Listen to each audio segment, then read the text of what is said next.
عسلامة الناس الكل، راني جيت وجبت وصفة جديدة كيف العادة. اليوم اخترت باش نعطيكم وصفة خبز مطلوب برشا في رمضان. باش نعطيكم وصفة خبز بالزيتون والفرماج، نجمو نزيدوها بصل، نجمو نزيدوها اي حاجة عندنا واي حاجة نحبوها في حتى هريسة نجمو، اي حاجة عندنا متوفرة. باهي نبداو بالمقادير. اليوم اخترنا باش نعملوا الوصفة بعجينة قطنية خفيفة على الاخر، والباز نتاعها والاساس نتاعها هو اليogurt الطبيعي. ناخذ كعبة يogurt طبيعي بحرارة الغرفة، لازمها ما لازمش تكون باردة.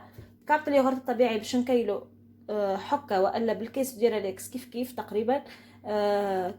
كيس حليب دافي وكيس زيت. عندي لهنا بيضة، عندي لهنا ملعقة خميرة خبز وملعقة سكر. عندي لهنا ملعقة صغيرة ملح وملعقة صغيرة خميرة مرطبات. وباش نلم بالفرينة. هذيك هي العجينة وهذيك هي المقادير. وبعد ما تعجن بالطبيعة وبعد ما تخمر بالطبيعة باش نسحقوا شوية زيتون رونديل، باش نسحقوا شوية فروماج، واذا كان نحبوا زيتون. اول حاجة نعملها ناخذ صحفة اللي باش نخلط فيها، باش نصب فيها السوائل ما عدا البيضة. لهنا هذا الحليب والزيت. لهنا ناخذ ياغورتا. بسم الله. والمكونات هذوما باش نزيدها السكر والخميره باش يتفاعلوا مع بعضهم. خلطهم مليح. نجم في المرحله هذه نخليهم يرتاحوا شويه باش هذيك الخميره تتفاعل، ومن بعد نكمل باقي المكونات. نزيد البيضه ومش نلم بالفرينه، سهله ماهله وعجينه قطنيه على الاخر وما تسحقش وبرشا عجن. نزيد الفرينه، مع الفرينه باش نزيد الملح ونزيد خميره المرطبات. العجينه هذه نجمو نعملوها خبزه محشيه، نجمو نعملوها سوفلي، نجمو نعملوها نكثروا في كميه السكر ونعملوها بان بريوشي. عجينه سحريه قطنيه. نبدا نزيد في الفرينه بشويه بشويه حتى نتحصل على عجينه متماسكه. لهنا ما عادش نسحق الكوي، نعجن بيدي والا بسباتيو. نزيد الفرينه بشويه بشويه حتى تتلملي العجينه. نلمها لمان، فيها كميه وفيره من الزيت ما تتلصقش يعني. وبعد حتى في خدمتها نلقاوها سهله بالباهي. نزيد الفرينه وما نيبسوهاش برشا، تقعد لنا طريه باش من بعد نلقاو نتيجه مزيانه.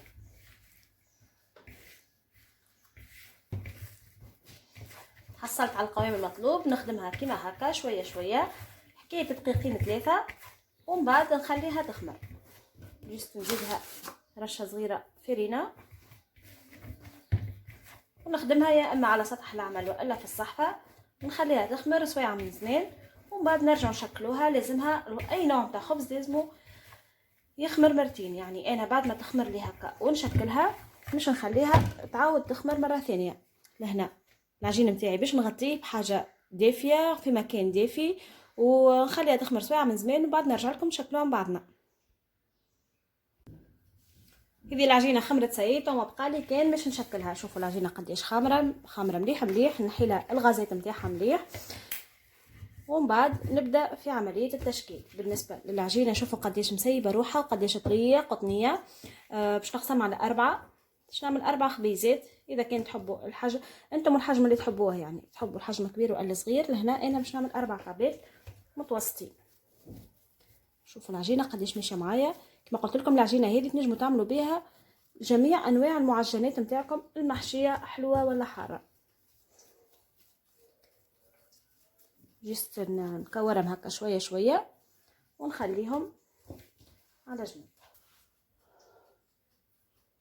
خليهم يرتاحوا حكايه دقيقتين 3، ومن بعد نرجعوا نكملوا نحلوهم. هكاك تسهل علينا العمليه برشا. ناخذ بالطرف ونحاول نحلوه على الشكل الدائري كيف تبدا العجينه مرتاحه تمشي معنا مليح كما قاعدين تشوفوا. مش نعملوا خبيزات صغار مش خبيزات كبار، ويجيو رقاق ما يجيوش عالي. بالطبيعه هما فيهم الخميره مش يزيدوا ينتفخوا شويه. لهنا باش نعمل ملفوخ، مش نزين بالفرماج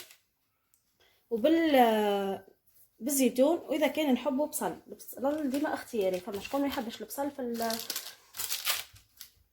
الخبز. قبل ما يعاود يخمر العجين كما قلنا باش نخليوه يخمر مرتين، ندهنوا لهنا بالبيض، يا اما بيضه كامله والا اصفر بيض مع شويه حليب.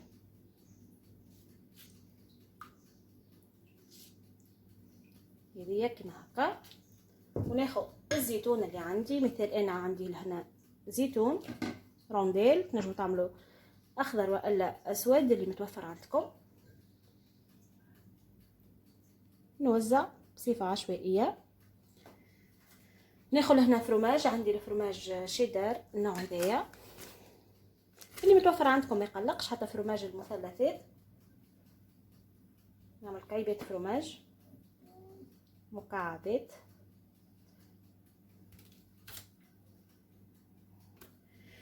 تو بمفعول الخميره هذوك شويه الزيتون والفروماج والبصل مش يتشد في العجين، وكيف كيف بالبيض. نكمل على نفس المنوال الكعبات اللي عندي الكل. في الاخر بالكل نشرشها بشويه فاح خبز اللي هو السينوش والجلجلان والبسباس واللي متوفر عندكم.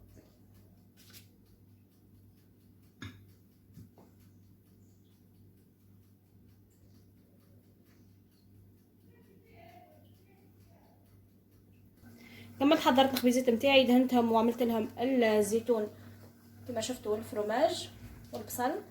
لهنا في المرحله هذه باش نرشهم شويه من لفاح الخبز اختياري باش يبنن. ونخلي الفرن نتاعي يسخن مليح على 200 درجه، وندخلها للتيبو بعد ما هما يرتاحوا مليح. هما لازمهم يعاودوا يخمروا نص ساعه من بعد ما نشكلوهم، يعني على الاول نخليهم يخمروا ساعه من زمان، وفي المرحله الثانيه بعد عمليه التشكيل نعاودوا نخليوهم يخمروا نص ساعه اخرى باش يرتفعوا، وكما قلت لكم يشدوا بالباهي في ذاك الحشو اللي عملناه. نخليهم يكملوا يرتاحوا، نسخن الفرن مليح، ندخلهم يطيبوا، وبعد نرجع نوريكم النتيجه النهائيه باذن الله في طبق التقديم. خبيزاتي صاروا جاهزين نودكم ولا نشهيكم. كيف العاده انا كيف نطيب الخبز نخدم الفونتيلاتور نتاع الفور اللي مش متوفر عنده فونتيلاتور متسالش، يولي يشعل من اللوطه كهو، ومن بعد جوست يحمرها من الفوق، يطفي من اللوطه ويطيبها من الفوق. وهذه هي النتيجه النهائيه.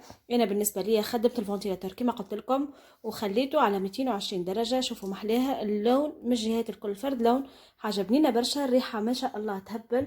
ان شاء الله تكون عجبتكم وصفه اليوم، ان شاء الله تجربوها وتنجحوا فيها. مبقى لي توكل باش نخليه في صحن التقديم ونوريكم الخبز نتاعي كيفاش من داخل. كيف العاده لازم نستنى الخبز نتاعي يبرد باش نجم نقصه ونوريكم الخبز كيفاش من داخل. بسم الله نقصوه ونشوفوه قطني على الاخر. وهذا هو خبزنا من داخل. بسم الله شوفوا محلاه، شوفوا قديش قاطني وبنين وريحته بنينه على الاخر. ان شاء الله تكون عجبتكم وصفه اليوم، ان شاء الله تجربوها وتنجحوا فيها. اذا كان عجبتكم ما تنساوش تخليوا لي جيم، تخليوا لي كومنتير كيف العاده. اذا كان ما زلتوا ما اشتركتوش في القناه ما تنساوش تشتركوا في القناه وتفعلوا الجرس باش يوصلكم كل جديد. والى اللقاء في وصفه قادمه ان شاء الله.